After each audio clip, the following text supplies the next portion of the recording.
10 times that Ricky Gervais had enough of woke reporters and absolutely went after him. You guys have got to check this out. Some interviewers think they can handle Ricky Gervais, but they quickly find out they're no match for his razor-sharp wit. From awkward exchanges... Of course, you play, in the UK version of The Office, play the boss that you've ever heard. You say the UK version.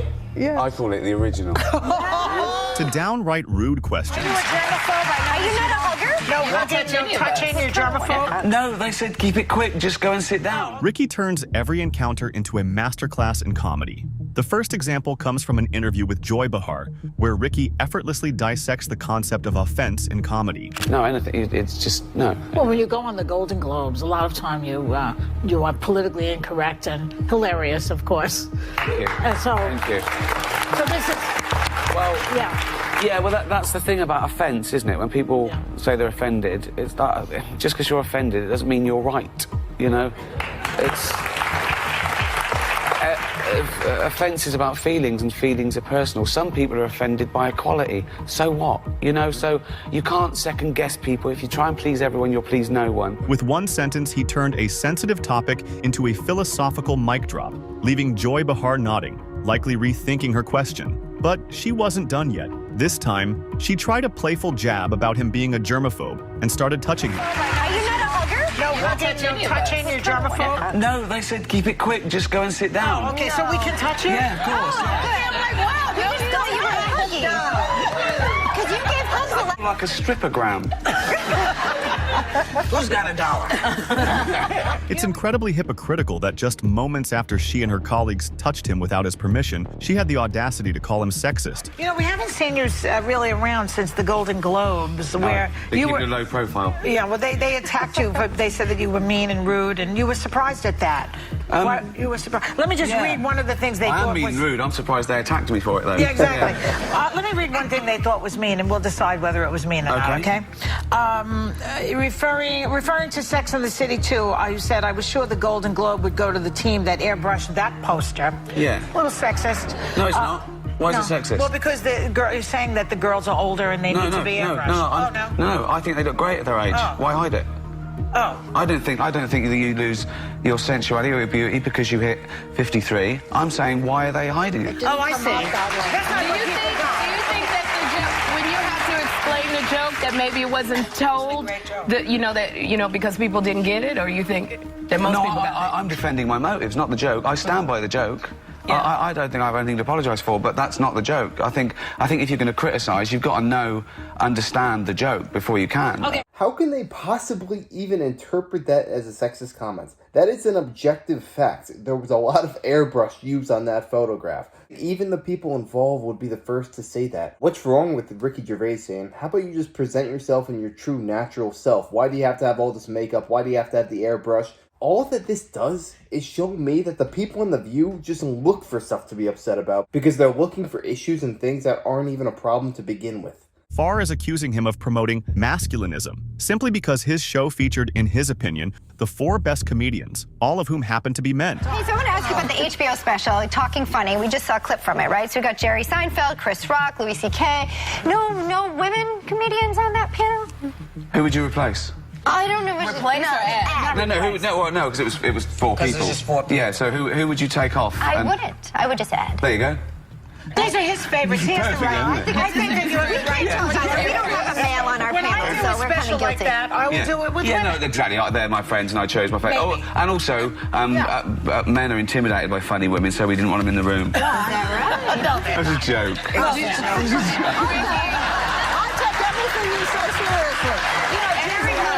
Jerry Lewis famously said at one point that he didn't think women were funny. Do you think women are funny? What's the difference? That's ridiculous. It's a different sensibility. Statistically, less women go into stand-up from what I've seen, so there's probably less to choose from. Right. But yeah, there are loads of funny women. I've worked with loads of funny women. Of course, there's loads of funny women here. Now, you said something when I was watching your special. After being thoroughly roasted, they attempted one final jab, taking the insult to a deeply personal level. He's great. But he just can't sustain an hour-and-a-half show. How many people can? And he clearly had a bit of a problem, and I assume he's sorting out. Yeah. That's right. Yeah. Yes, he is. He is sorting it out.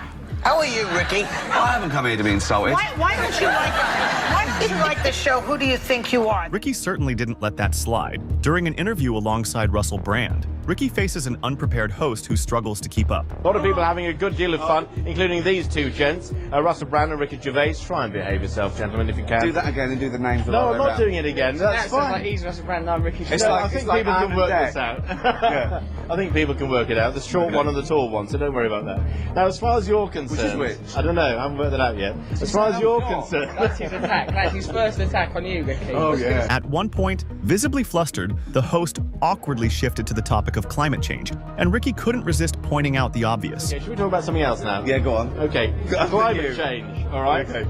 Are you here tonight just to enjoy the content? I'm and not here to tonight. Do the job? I'm not even here tonight. He is. This is He live. is. This is pre-recorded. Right, okay. Well, this is all going horribly wrong. You asked us. I know. I'm regretting it now. I'm regretting it now. No, it's a pleasure to be here, and everyone here is an absolute professional. Except him, he's a shambles. Are you drunk? Not yet. Now, climate change then. Is it something that you're interested in, or are you just here for the booze? He's not holding that microphone. Perched. I should tell you what his other hand's doing. All right, no, never mind. Look, it's holding this, so don't worry about that. Don't believe everything you hear from this man. So I'll ask you, climate change. Is it something you think seriously about? You're the preferable one. Right. Imagine that. Someone would rather talk to you than someone else. This is quite a mark on your character that he's turned to me. Yeah, of course I care about climate change. Now, as individuals, we can do an awful lot. You, for example, you're going to have to change the way you're living your lifestyle. Don't look all cynical. And how do you know how I live my lifestyle? No, look, it's important. It's don't care about nothing. Killing turtles for a laugh. He does do that. So climate change. The interviewer clearly didn't grasp the humor and sarcasm at play and stubbornly stuck to his question about climate change until he finally got his definitive answer. Right, okay, but seriously, guys. Okay, no, seriously. Do you really think that this sort of concept makes any difference whatsoever? There's a message out there, climate change. You guys are here having a good time. Everyone else is in the audience. Do you think it's significant? It does make a difference because a lot of the acts were flown in by private jet. So that's added to the emissions no end. On the other hand, Jimmy Fallon makes the mistake of complimenting Ricky's appearance, which spirals into an unforgettable rant. I love that character. Oh, thank you very much. Colbert, who tried to corner Ricky with philosophical questions about atheism. But Ricky didn't just answer, he flipped the entire premise. Talking about hell before, about this tweet about you going to hell. Yeah. And I know that you're an atheist, correct? Yeah. Okay. People have been debating... that's the devil waiting for you in hell, by the way. Would you want to debate the existence of God? Okay.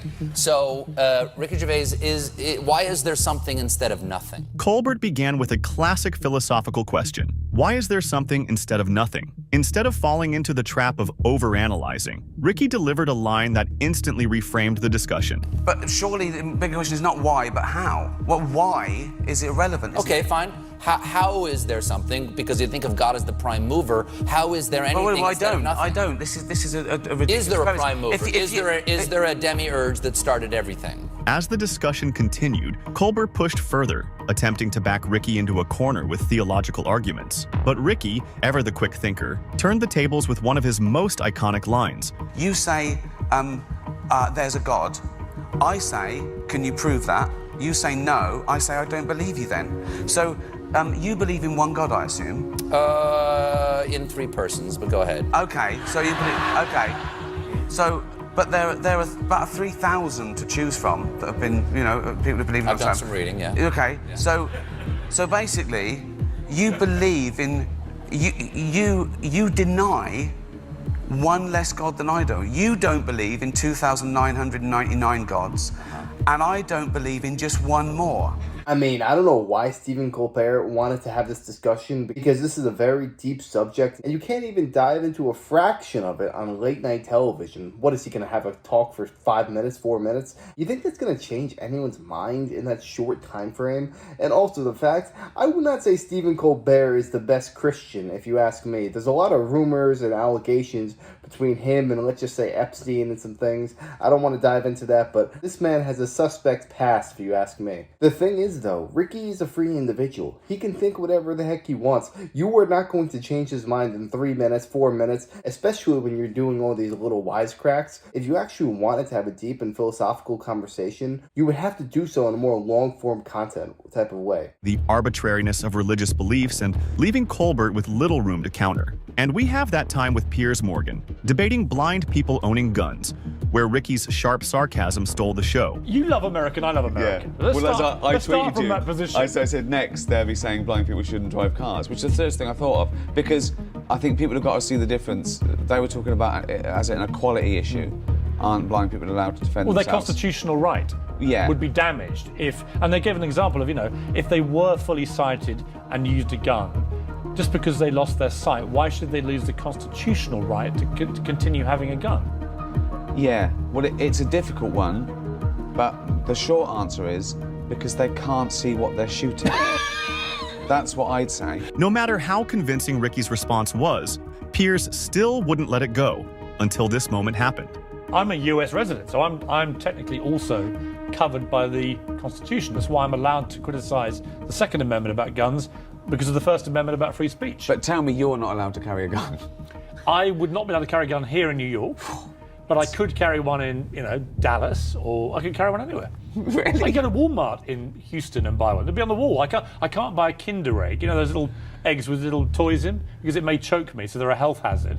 But where the Kinder Egg would be sold in a British store, they instead have an AR-15 assault rifle. Dear America, please, peers, buy a Kinder Egg. but don't let him buy a gun. Then there was the interviewer who called The Office the British version. But Ricky quickly set the record straight. He went, yeah, sure, okay. Yeah. Jack, of course, you play, in the UK version of The Office, play the boss. What is the weirdest excuse that you've ever heard? You say the UK version. Yeah. I call it the original. Yes, well done. You're well done. Well done. It's true. Wow, that's spank me. Despite this, Ricky still gave credit to the American version of The Office. Most people think Steve Carell came up with it. That's true, but you all were the original. Yeah, and Steve Carell did an amazing job, and I think the American version is fantastic. Yeah, no, there's seven remakes around the world, but the American was the biggest. But you got it started.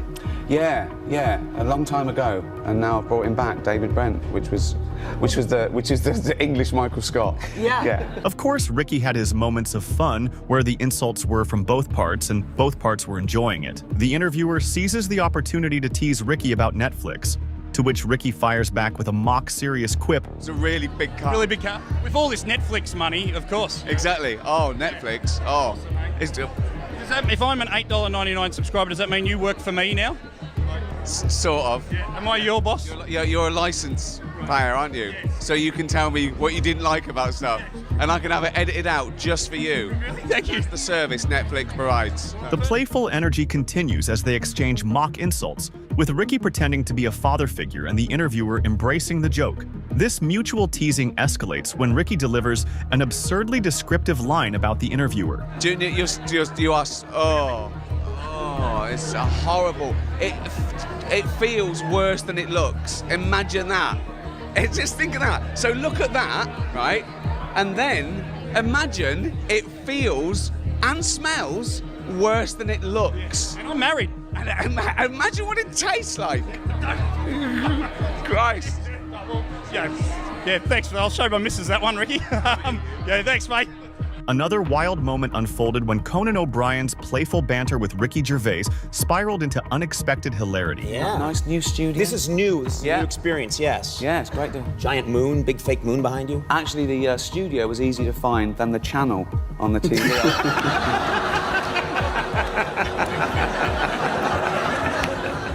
I persevered. Yeah, it takes a while. I didn't know there were that many channels, to be honest. I didn't until we came to this channel. I didn't realize, and I'll be honest with you, I sometimes forget where we are in Los Angeles. Yeah. What are we on here? I have no idea. I always get stuck on the costume jewelry, and then I just... you go through that, you keep going, you go to costume jewelry, eyebrow plucking channel, and And then eventually you find... Osama bin Laden's got a chat show just before yours. It's very good. And of course, Alan Carr couldn't keep a straight face too when he tried to joke about being special for getting invited to Ricky's house, but he brutally took him down. Around my house, I'm a very sort of private person, apart from workmen and postmen. Make me feel special. Yeah. That Alan Carr, a postman round him? Refuse collector? Yeah, well, at least they're useful. The thing is, Ricky Gervais is a comedian's comedian. He's not here to try and win over the public so that he can have a little bit more money in his pocket. He has integrity. He's got absolutely no filter, and honestly, I admire that. Because he's going to say whatever the heck he wants to say, and it doesn't matter who he's talking to. If he's talking to the President of the United States, if he's talking to the Pope, I feel like this dude will act the exact same way. He is that grounded as a human being. I believe that he grew up working class. He was like one of 10 kids, and they grew up very, very poor. They were living in poverty, and that he made it to the big time. He's worth hundreds of millions of dollars, and he never forgot his roots. He never forgot who he was as a human being. That's what's so incredibly rare about the people that make it in Hollywood. A lot of them have to sell their soul in order to make it big time. A lot of people don't have any conviction or character within themselves. But Ricky Gervais, he is as real as they come, and that's why he's so beloved by millions all across the world. So for every one of these snide reporters who tries taking a little crack at Ricky, you better be prepared, because he's going to come back at you, and he's going to come back at you hard. And I absolutely love that scene on The View when he was talking about the 4 funny comedians, Chris Rock, Jerry Seinfeld, him, and Louis C.K., and they're saying, oh, there's no women on the set, there's no women here. Who are you going to replace first off, and what female comedian are you going to put in their place? Can you think of any prominent female comedian who is on the same level as those 4? Absolutely not. They're the 4 best of their craft. This has nothing to do with race. It has nothing to do with gender. It's funny, and that's all he's focused about. That's what I love. Somebody who stands true to what they believe in. And they're not going to bow down to the mob and have one black person, one Indian person, one Native American, one woman, one transgender. No, just get the funniest people there and have a conversation. But yeah, let me know your thoughts on this down below. Who are some of your favorite celebrities in Hollywood today? And if you enjoyed, make sure to smash on like, comment, subscribe, and wish you guys nothing but the best. Till next time.